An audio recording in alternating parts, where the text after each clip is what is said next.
And some of you were asking earlier about the study groups from last month and study groups from this month. And I just got last month's posted to YouTube. There were a number of delays. It's the holidays. There's, as my Instagram shows, there's too many cookies involved now for the holidays. So I finally got updated with November. I have December's ready to, or at least the A+ ready to render. And I've got, obviously this needs to be edited today to make that. You know, I'd love to do Security Plus study groups. It's just time. It's all about time. It takes a bit of time to prep for a study group. So really the challenge is just fitting all of the time in to be able to do that. This is not my full-time job. So it takes a bit of time to have the full-time job, which is a big priority. Of course, the family, they like to see me every once in a while, I think, I'm guessing.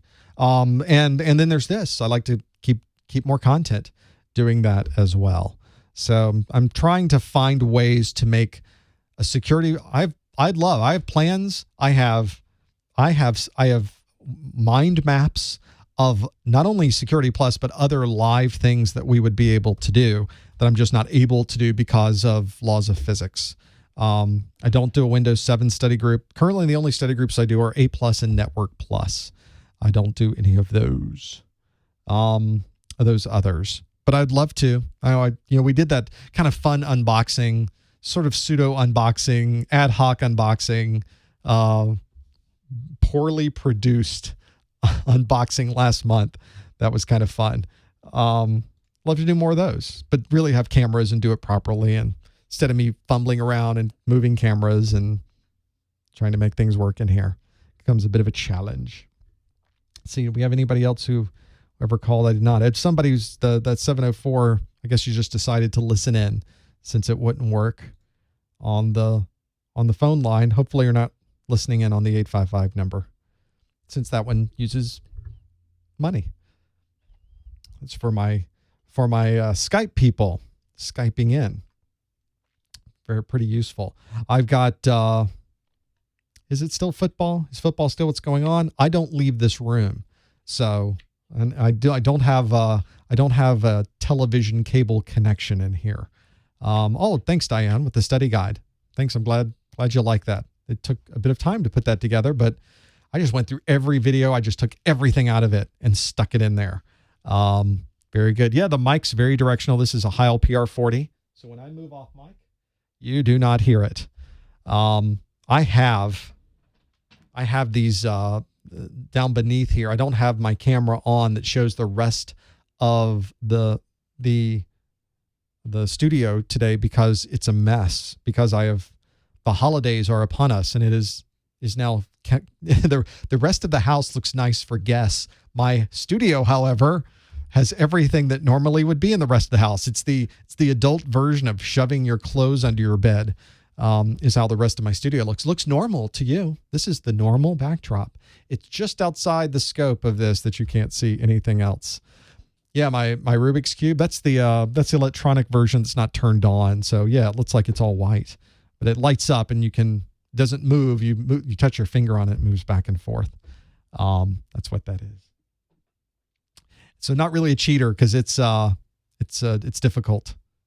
It's a normal Rubik's Cube. Okay, good to know. Still football going on. I am that geek that just doesn't keep up with them. I just can't. I don't. I got a lot more content to make. I need more study guides and more videos, and got live events to put together, and it takes a number of hours to get that presentation up and running for the study group. So once we have the presentation there, I'm ready to go, but that takes hours. This part's kind of easy compared to all that. Makes it very simple. So if you take the Network Plus and you enroll in the CE program, how does that affect an A+ from 2007? Well, the 2007, you had an opportunity to upgrade that into the CE program, a small window. And if you decided to do that, then obviously your Network Plus would be part of the CE program. if you didn't take advantage of that small window that CompTIA had open, it did not become part of an A+ CE, and it remains an A+ certified for life. It never expires. It still will remain an A+.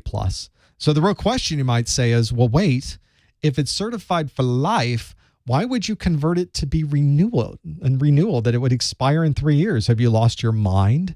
And for most people, they wouldn't. But there are certain employers, especially the federal government in the United States, that expect that your certifications will be part of this international standard that requires that they are renewed periodically, which is why the CompTIA exams now are renewed so that they can comply with that international standard. So that's why people may require you to change it to a CE. So if you miss that window and you do need it to be in the CE program, you have to take your A+ again. No way around that one. They gave you a chance. And let me tell you, they sent you tons of messages. I have them, plenty of messages to change your A+ certified for life and migrate it over to CE. And they had like a 6-month period or a year or 3 months or whatever it was, something like that. I don't even recall exactly, but that's one of the reasons that CE program exists. A lot of people don't like it. Well, that's the way the world works now. That's the international standard. It's not like CompTIA thought of this on their own and said, oh, you know what we're going to do? We're going to do this. The reality was they had to do it because of these standards. It's really the federal government in the United States that's the primary group that's pushing that. And since there are so many employees of the federal government, that's how the product moves. That's how that works. So really is difficult to go another direction with that one and those pieces. What thing did we miss? Let me look at my list. What thing did we not discuss? I had a VPN question we didn't take. So the VPN question we'll save for January. When I have not figured out the dates yet for January, someone will ask, when are we having the study group for January? Don't know yet. Got to work that out. I'm not even sure what I'm doing for the holidays. I haven't figured out my schedule. I'm not going anywhere. I'm going to be here. I have things to do here in this chair over the holidays. I hope to get caught up with a number of things. I have new content that's being created. I've got new videos to shoot. I've got study guides to finish. I've got surprises to go in there. One thing I'm looking at is new streaming providers. We have, I'm looking at Livestream. They've got a live stream promotion right now, 40% off, that I'm really looking at. I don't know if anybody's used Livestream. That's not the right, there's my VPN question that we'll do next month. If you do my Livestream, where is it? This is it. So that's the wrong one, really. There we go. So there's 40% off right now at Livestream. That's very, very attractive because I would like to have a content streaming solution set up where I can just turn it on anytime I want and stream anything I'd like. I can do that on YouTube, but there are limitations to the things I can do, specifically around music and around streaming. Sometimes maybe I want to do, and I'm just thinking about anything I would ever want to stream. In my normal life, if I stream 24 hours a day, 7 days a week, it would be really boring, but I could do that. I could stream everything I do on my computer. It would be my video publishing. It would be how to use YouTube. It would be how to use WordPress. It would be how to, it would be Borderlands 2 and World of Warcraft. It'd be everything. It'd be any game I got my hands on, let's try it out. You know, that kind of thing. It would be just fun to do. But I really can't do that, all of that on YouTube because of a number of restrictions and the delay. Those of you sort of noticed during the study group is I put up the question and then I talk a bit. Well, this question deals a lot with this problem that you'll run into if you run into this scenario. And I want it to be applicable to the question, excuse me, but it is about killing time because there's about a minute between what you are hearing, what I say and when you hear it. So that's a challenge for chatting. There was a question that came up after doing the routing stuff, and I apologize, but it came in after I'd started the next segment, which talked about, is that the converging process, convergence? Yes, when you lose a link and everybody has to restructure where the routes are, that's convergence. And I just didn't get a chance to go into more details with the routing piece. And I think those are good things to talk about. I don't mind talking about network plus topics that are off that beaten path. But that's one of those. I have looked at Twitch and a number of the others, and there's a number of things that I'm looking for in streaming provider. One is 24/7 anytime I want. That would fit with Twitch. But I also want to have a completely ad-free streaming experience for the end user. And Twitch, unfortunately, doesn't allow that unless you're an end user. You pay for the, what is it, $5 a month account, the extra Twitch account. That gets you ad-free, or I pay for it. And on Twitch, the cost for paying for, let's see, on this stream right now, there's 70 users right now. There's 70 people watching this live. So for an hour, that's 70 hours worth of content that you'd have to pay for. Twitch does that by the hour. And that's a lot of money. That's more than if I just buy a 24/7 that doesn't have any advertising on it, like live stream. So I'm kind of leaning that direction. That may not happen now, though. I may just miss the sale and just do that later. If I was to do that level of streaming on live stream and pay for a year, it's $333 a month. So they're not inexpensive. If I pay month to month, it's $400, $399 a month. So live streaming video, it's really not cheap. It's really quite expensive. And I just want the flexibility to, anytime I want to walk in and turn on the stream. I'm the kind of person that I get unlimited minutes on my mobile device. I travel a lot, so I need the unlimited, but I just don't want the worry of a number at the end of the month that's going to be bigger than what I expect. So I like the idea of a flat fee, and I like the idea of unlimited. And it's up to the provider to make that business case work for them. That's what that's about. Yeah, it's expensive, isn't it? You just run into challenges being able to do that. So if anybody else has other streaming providers that can, and it has to stream from a TriCaster. So do I have my TriCaster stream up? I don't. Where can I put that? Can I put that in camera 3? So if you were to look at my setup, let me bring up my matrix switch. I have a video matrix switch, and I want to take my TriCaster control and send it to, I'll send it to TriCaster 3, TriCaster control. There it is.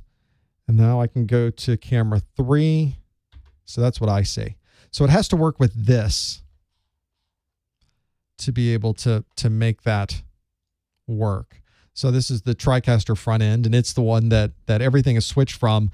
In the TriCaster, the streaming configuration is one, I'm not sure this will work or not. If the stream drops, I'll just pull it back up. So I configure my stream on YouTube here, but I can stream across many different providers.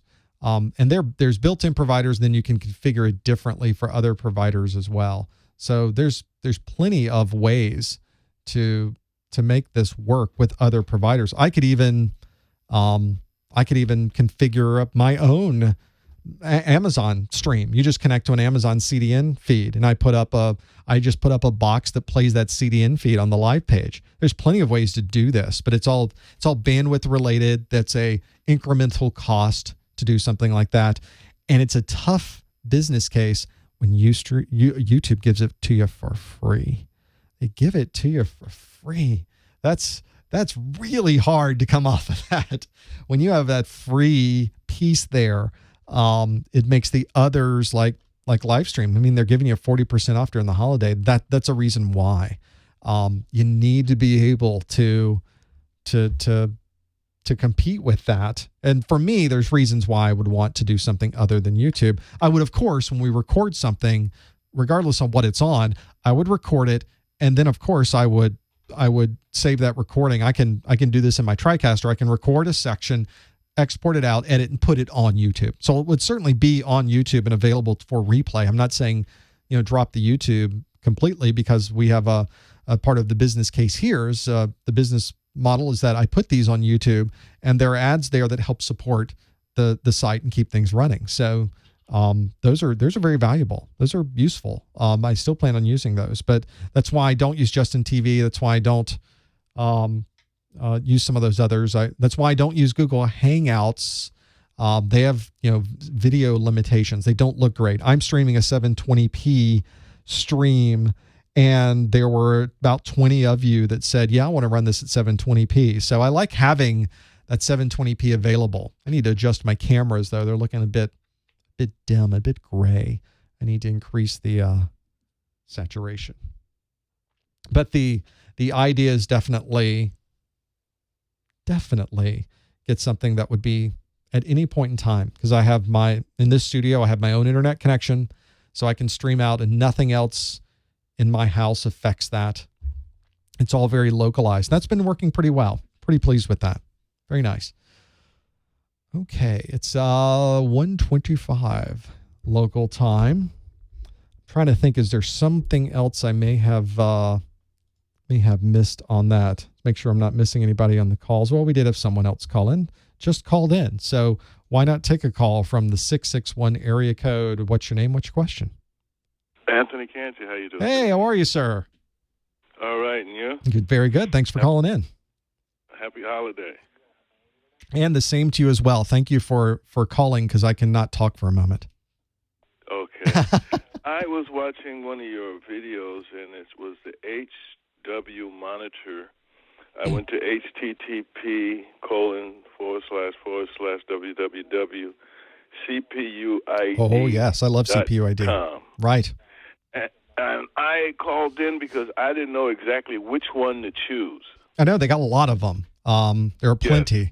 Yes. And the CPUID, for those of you that have never used these before, there's so many little monitoring sensors inside of your computer. There's some with voltages on your motherboard. There are temperature sensors inside of your hard drives. The fans have sensors, and all of that can be provided back to software that can monitor those.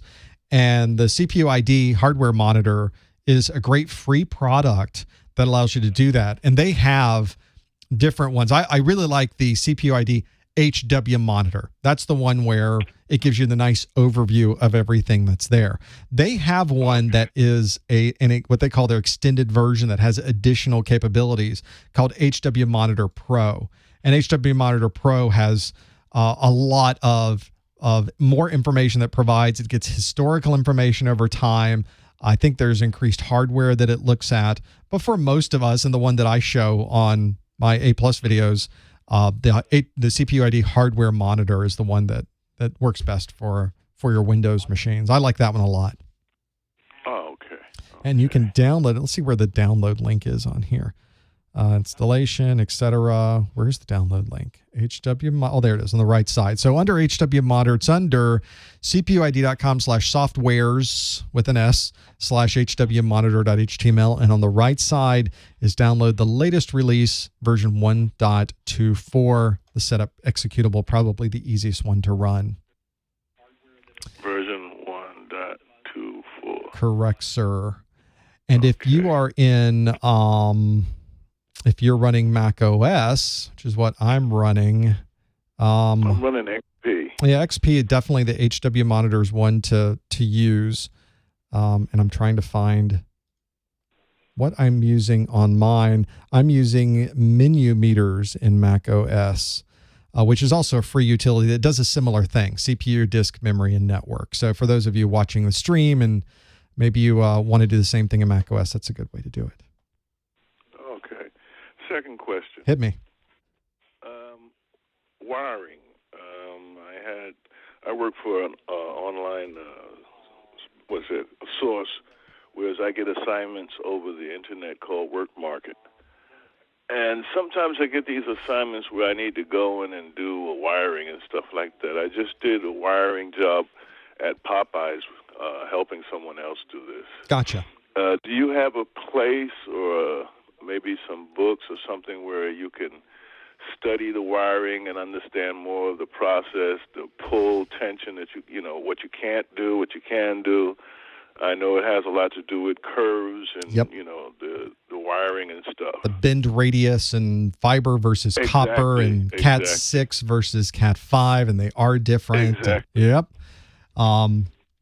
I don't. I used to be very much into this. I have going way back in time. There was a wiring certification called the CNX that I got so long ago that nobody even knows what that is anymore. Where you had to know these things, you had to memorize them. And the challenge I found then is you can't really go to Amazon or a bookstore. There's no books on this that really go deep into wiring, into cabling, and that was actually a challenging exam because of so few resources for that. Now I'm trying to, where I ended up going, however, was some of the websites for the organizations that make the wiring had tons of technical documents that I was working with. Okay. Where was the one? I'm trying to find the company that I was working with that had some of those. But I ran into a company online called Cat 5 Cable Company. Not familiar with them. And there's tons of information, but nothing is broken down to anything where you can just read a certain paragraph. They have paragraphs depending on what you need. That's your biggest challenge. That's where I really found everything I needed, was on those websites. Okay. I haven't found a comprehensive, there's got to be one, of course, a comprehensive book or manual that says, here's the best way to install these. There are obviously EIA, TIA standards, but nobody wants to read those. You'd never make it through. Yeah. That would be painful. That's a completely different, if you aren't sleeping, that would be the thing to read. You want to read a book that takes the standards, that puts them into something that you can use to actually do your installations.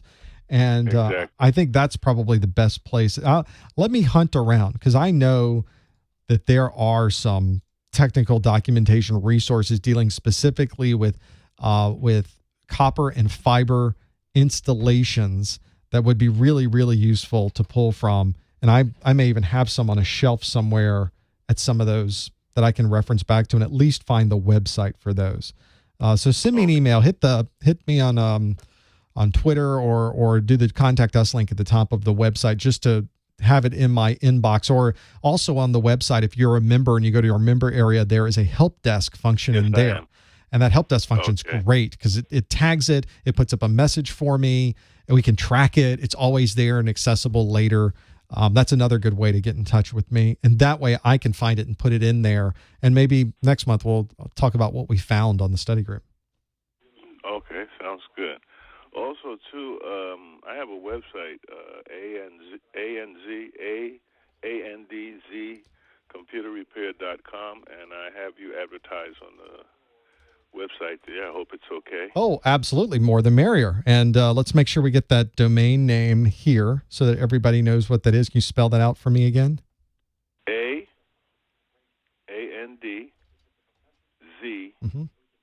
computerrepair.com. Sure I spell that right. There it is. Got it. So now everybody knows where it is and what it looks like. I think I found the right one with the black and the yellow background. You got it. All right. And we appreciate that. Oh, yeah. See it right there. Free computer training. We appreciate that. Fantastic. And I appreciate you calling in. Thank you. You have a good weekend. Nice holiday. Talk to you soon. Thank you. Bye-bye.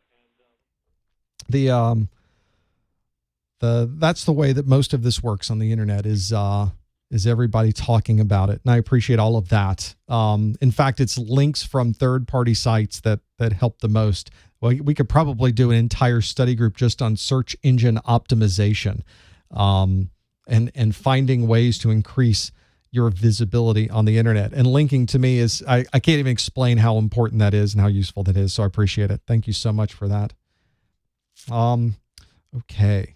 We're now hitting the limits of my voice.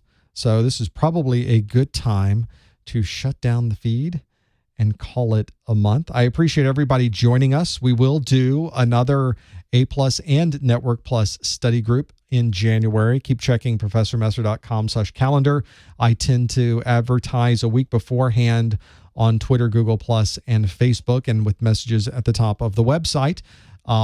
If you are on this, if you follow us or you've registered for this one, I delete the entire registration and start over every month. So just because you registered for this one doesn't automatically register you for the next one. And for those in the chat room, it'd be nice to do it on a Saturday instead of a Sunday. And I like doing them on Saturday. It was really the holidays and family visiting and those types of things that required that we do this on a Sunday. It's great that we had a huge number of you join us on a Sunday, which is great as well. I appreciate it. I think more people would like it on a Saturday. I'd like to do it Monday through Friday, but we'll figure that out eventually. We'll make all of this work together eventually. That link again. In fact, I'll put that link in the chat room so that everybody can have access to that. So, and next time we will have more questions of yours. We'll go through some of these VPN questions I wasn't able to ask before. We will go through your Network Plus information, and we'll do even more of that. Yes, happy holidays to everyone out there as well. Have a great new year. I am always here and available. If you have anything you need over the holidays or questions, the chat room is always open at the bottom of the website, or send me a message directly. And if we don't see you there, we'll certainly see you next month on the Network Plus Study Group. Thanks, everyone.